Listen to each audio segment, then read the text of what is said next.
Why, hello there. My name's Paige, and I'm just starting a channel. Today, I'm going to be reading a chapter out of Anarchism and Other Essays by Emma Goldman. I'm actually starting from the last chapter, and I'm going to be moving backwards through the book. So then, the last chapter I'll cover will be defining what anarchism is. I'm doing this for a couple reasons.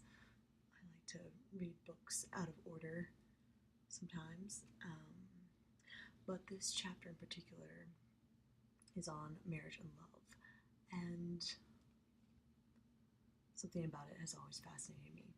Emma Goldman covers it quite nicely. So here we go. Marriage and love. The popular notion about marriage and love is that they are synonymous, that they spring from the same motives and cover the same human needs. Like most popular notions, this also rests not on actual facts, but on superstition. Marriage and love have nothing in common. They are as far apart as the poles are, in fact, antagonistic to each other. No doubt some marriages have been the result of love. Not, however, because love can assert itself only in marriage, but rather it is because few people can completely outgrow a convention. There are today large numbers of men and women to whom marriage is not but a farce, but who submit to it for the sake of public opinion. At any rate, while it is true that some marriages are based on love, and while it is equally true that in some cases love continues in married life, I maintain that it does so regardless of marriage and not because of it. On the other hand, it is utterly false that love results from marriage. On rare occasions, one does hear of a miraculous case of a married couple falling in love after marriage, but on close examination it will be found that it is a mere adjustment to the inevitable. Certainly, the growing used to each other is far away from spontaneity, the intensity and beauty of love, without which the intimacy of marriage must prove degrading to both women and the man. Marriage is primarily an economic arrangement and insurance pact. It differs from the ordinary life insurance agreement only in that it is more binding, more exacting. Its returns are insignificantly small compared with the investments. In taking out an insurance policy, one pays for it in dollars and cents, always at liberty to discontinue payments. If, however, woman's premium is a husband, she pays for it with her name, her privacy, her self-respect, her very life, until death doth part. Moreover, the marriage insurance condemns her to lifelong dependency, to parasitism, to complete uselessness, individual as well as social. Man, too, pays his toll, but his sphere is wider. Marriage does not limit him as much as woman. He feels his chains more in an economic sense. Thus, Dante's motto over Inferno applies with equal force to marriage. Ye who enter here leave all hope behind. That marriage is a failure, none but the very stupid will deny. One has but to glance over the statistics of divorce to realize how bitter a failure marriage really is. Nor will the stereotyped Palestine argument that the laxity of divorce laws and growing looseness of women account for the fact that, first, every 12th marriage ends in divorce. Second, that since 1870 divorces have increased from 28 to 73 for every 100,000 population. adultery since 1867, as ground for divorce has increased 270.8%. Fourth, that desertion increased 369.8%. By the way, these are statistics from the early 1900s. Anyways, added to these startling figures is a vast amount of material, dramatic and literary, further elucidating the subject. Robert Herrick, in Together, Pinero, in Mid-Channel, Eugene Walker, in Paid in Full, and scores of other writers are discussing the barrenness, the monotony, the sordidness, the inadequacy of marriage as a factor for harmony and understanding. The thoughtful social student will not content himself with a popular superficial excuse for this phenomenon. He will have to dig down deeper into the very life of the sexes to know why marriage proves so disastrous. Edward Carpenter says that behind every marriage stands the lifelong environment of the two sexes, an environment so different from each other that man and woman must remain strangers, separated by an insurmountable wall of superstition, custom, and habit. Marriage has not the potentiality of developing knowledge of and respect for each other, without which every union is doomed to fail. Henrik Ibsen, the hater of all social shams, was probably the first to realize this great truth. Nora leaves behind her husband not as a stupid critic would have it because she is tired of her responsibilities or feels the need of women's rights, but because she has come to know that for 8 years she has lived with a stranger and borne him a child and children. Can there be anything more humiliating, more degrading than a lifelong proximity between two strangers? No need for the woman to know anything of the man, save his income. As to the knowledge of the woman, what is there to know except that she has a pleasing appearance?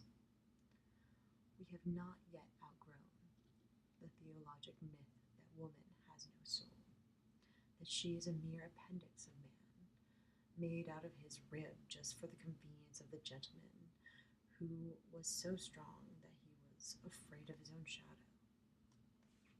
Perchance, the poor quality of the material whence woman comes is responsible for her inferiority. At any rate, woman has no soul. What is there to know about her? Besides, the less soul a woman has, the greater her asset as a wife. The more readily she will absorb herself in her husband. It is this slavish acquaintance of man's superiority that has kept the marriage institution seemingly intact for so long a period. Now that woman is coming into her own, now that she is actually growing aware of herself as a being outside of the master's grace, the sacred institution of marriage is gradually being undermined, and no amount of sentimental lamentation can stay it. From infancy, almost the average girl is told that marriage is her ultimate goal. Therefore, her training and education must be directed towards that end. Like the mute beast fattened for slaughter, she is prepared for that. Yet, strange to say, she is allowed to know much less about her function as wife and mother than the ordinary artisan of his trade. It is indecent and filthy for a respectable girl to know anything of the marital relation. Oh, for the inconsistency of respectability that needs the marriage vow to turn something which is filthy into the purest, most sacred arrangement that none dare question or criticize. Yet that is exactly the attitude of the average upholder of marriage. The prospective wife and mother is kept in complete ignorance of her only asset in the competitive field, sex. Thus, Thus, she enters into lifelong relations with a man only to find herself shocked, repelled, outraged beyond measure for the most natural and healthy instinct, sex. It is safe to say that a large percentage of the unhappiness, misery, disaster, sorry, it is safe to say that a large percentage of the unhappiness, misery, distress, and physical suffering of matrimony is due to the criminal ignorance in sex matters that has been extolled as great virtue. Nor is it at all an exaggeration when I say that more than one home has been broken up because of this deplorable fact. If, however, woman is free and big enough to learn the mystery of sex without the sanction of state or church, she will stand condemned as utterly unfit to be the wife of a good man, his goodness consisting of an empty head and plenty of money. Can there be anything more outrageous than the idea that a healthy, grown woman full of life and passion must deny nature's demand, must subdue her most intense craving, undermine her health, and break her spirit, must stunt her vision, abstain from the depth and glory of sex experience until a good man comes along to make her unto himself as a wife? What? That is precisely what marriage means. How can such an arrangement end except in failure?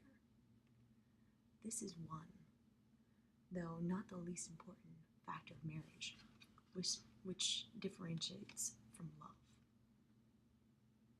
Ours is a practical age, the time when Romeo and Juliet risked the wrath of their fathers for love, when Gretchen exposed herself to the gossip of her neighbors for love, is no more.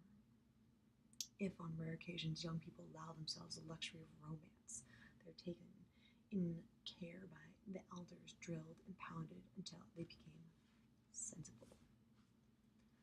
The moral lesson instilled in the girl is not whether the man has aroused her love, but rather it is how much. The important and the only God of practical American life. Can the man make a living? Can he support a wife? This is the only thing that justifies marriage. Gradually, this saturates every thought of the girl. Her dreams are not of moonlight and kisses, of laughter and tears. She dreams of shopping tours and bargaining counters. This soul, poverty, and sordidness are the elements inherent in the marriage institution. The state and the church approve of no other ideal, simply because it is the one that necessitates the state and church control of men and women. Doubtless there are people who continue to consider love above dollars and cents. Particularly, this is true of that class whom economic necessity has forced to become self-supporting.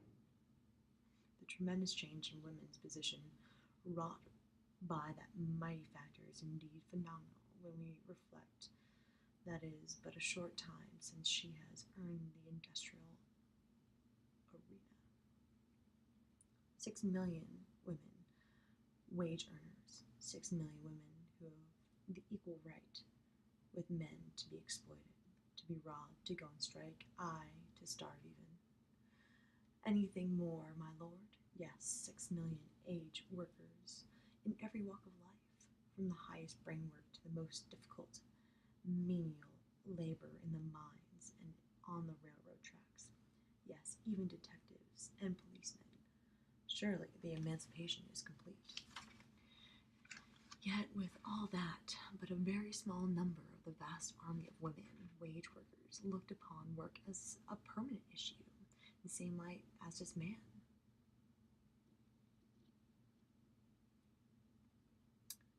No matter how decrepit the latter, he has been taught to be independent, self-supporting. Oh, I know that no one is really independent in our economic treadmill. Still, the poorest specimen of a man hates to be a parasite, to be known as such at any rate.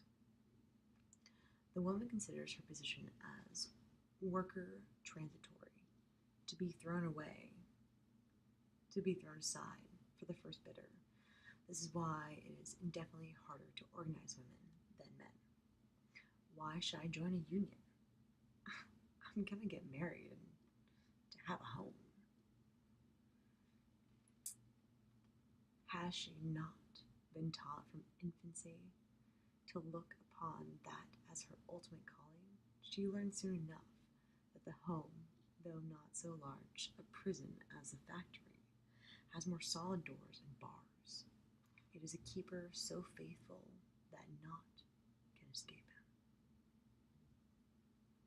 The most tragic part, however, is that the home no longer frees her from wage slavery. It only increases her task.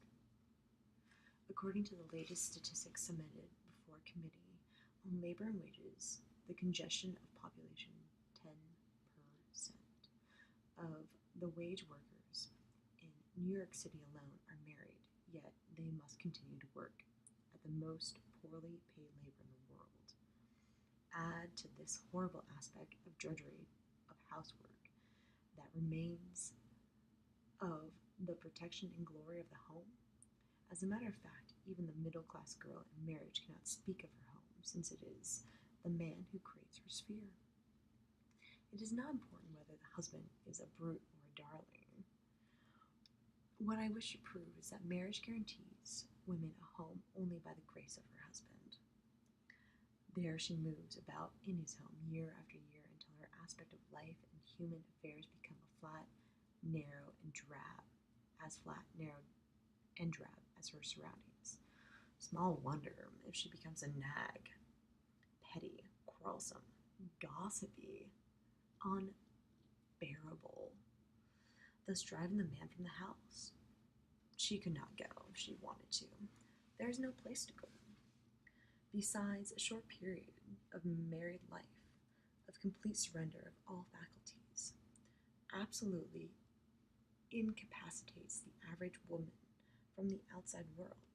She becomes reckless in appearance, clumsy in her movements, dependent in her decisions, cowardly in her judgment, a weight and a bore, which most men grow to hate and despise. Wonderfully inspiring atmosphere for the bearing of life, is it not? But the child, how is it to be protected? Protected, if not for marriage?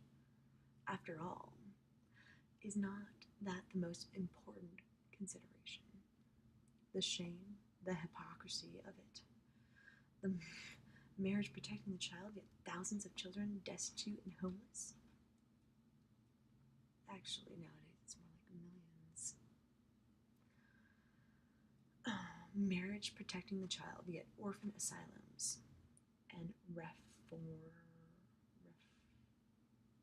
reformatories overcrowded, the Society for the Prevention of Cruelty to Children, keeping busy and rescuing the little victims from loving parents, to place them under more loving care, the Gary Society. Oh, the mockery of it. Marriage may have the power to bring the horse to water, but has it ever made him drink? The law will place the father under arrest and put him in convict's clothes, but has that ever stilled the hunger of the child? If the parent has no work, if he hides his identity, what does marriage do then? It invokes the law to bring the man to justice, to put him safely behind closed doors. His labor, however, goes not to the child, but to the state. The child receives but a blighted memory of his father's stripes. As to the protection of the woman, therein lies the curse of marriage. Not that it really protects her, but the very idea is so revolting, such an outrage and insult on life, so degrading to human dignity as to forever condemn this parasitic institution. It is like that other paternal agreement. Capitalism. It robs man of his birthright, stunts his growth, poisons his body, keeps him in ignorance and poverty and dependence, and then institutes charities that thrive on the last vestige of man's self-respect. The institution of marriage makes a parasite of woman, an absolute dependent. It incapacitates her for life's struggles, annihilates her social consciousness, paralyzes her imagination, and then imposes its gracious protection, which in reality a snare, a travesty on human character. If motherhood is the highest fulfillment of woman's nature, what other protection does it need save love and freedom? Marriage but defiles, outrages, and corrupts her fulfillment. Does it not say to a woman, only when you follow me shall you bring forth life? Does it not condemn her to the block? Does it not degrade and shame her if she refuses to buy her right to motherhood by selling herself? Does not marriage only sanction motherhood, even though conceived in hatred, in compulsion? Yet if motherhood be of free choice, of love, of ecstasy, of defiant passion, does it not place a crown of thorns upon an innocent head and carve in letters of blood the hideous epithet, bastard? Were marriage to contain all the virtues claimed for it, its crimes against motherhood would exclude it forever from the realm of love. Love, the strongest, deepest element in all life. Strong statement, huh? The hairbringer of hope, of joy, of ecstasy, love. The defier of all laws, of all conventions, love. The freest, the most powerful molder of human destiny. How can such an all-compelling force be synonymous with that poor little state and church begotten weed, marriage? Free love? As if love is anything but free. Man has bought brains, but all the millions in the world have failed to buy love. Man has subdued bodies, but all the power on earth has been unable to subdue love. Man has conquered whole nations, but all his armies could not conquer love. Man has chained and fettered the spirit, but he has been utterly helpless before love. High on a throne, with all the splendor and pomp his gold can command, man is yet poor and desolate if love passes him by, and if it stays, the poorest hovel is radiant with warmth, with life and color. Thus love has the magic power to make a beggar a king. Yes, love is free. It can dwell in no other atmosphere. In freedom, it gives itself unreservedly, abundantly, completely. All the laws, on the statues, all the courts in the universe cannot tear it from the soil once love has taken root. If, however, the soil is sterile, how can marriage make it bear fruit? Is it like the last desperate struggle of fleeting life against death?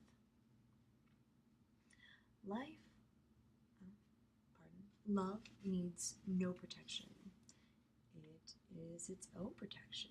So long as love begets life, no child is deserted or hungry or famished for the want of affection. I know this to be true.